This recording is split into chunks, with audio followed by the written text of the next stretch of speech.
মা মা জানো তো, এ দুনিয়াটা আসলে অনেক কঠিন। ছোটবেলায় হয়তো বা ভালো ছিল, জানো তো। এখন প্রতিটা মানুষই আমার খারাপ চায়। প্রথমে আমার কাছের মানুষ সাজে, তারপর আমার দুর্বলতা জানে, আর তারপর ঠিক সেখানেই আঘাত করে। দুনিয়াটা আসলেই মা স্বার্থপর হয়ে গেছে মা। যখন তোমার কোলে আমি শুয়ে দুনিয়াটা দেখতাম, তখন কত সুন্দর লাগতো। আমিও ভাবতাম কবে আমি তোমার কোল থেকে নামবো, নিজের পায়ে হাঁটবো এবং নিজের চোখে পুরো দুনিয়াটা দেখব।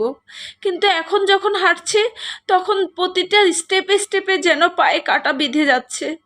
আর প্রতিটা পথ চলায় আমি বুঝতে পারছি আসল শান্তি তো শুধু তোমার কোলেই ছিল।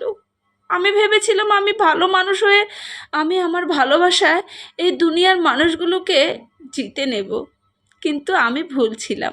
এই দুনিয়াটা আসলে কেউ বাবা মার মতো হয় না। এই প্রতিটা মানুষ এই দুনিয়াতে স্বার্থ নিয়ে চলে। আসলে আমি এটা বুঝে গেছি যে বাবা মা ছাড়া এই দুনিয়াতে আর কেউ আর আপন হয় না। সবাই স্বার্থ নিয়ে চলে, কেউ নিঃস্বার্থভাবে ভালোবাসে না, একমাত্র বাবা মা আর হাজবেন্ড ছাড়া।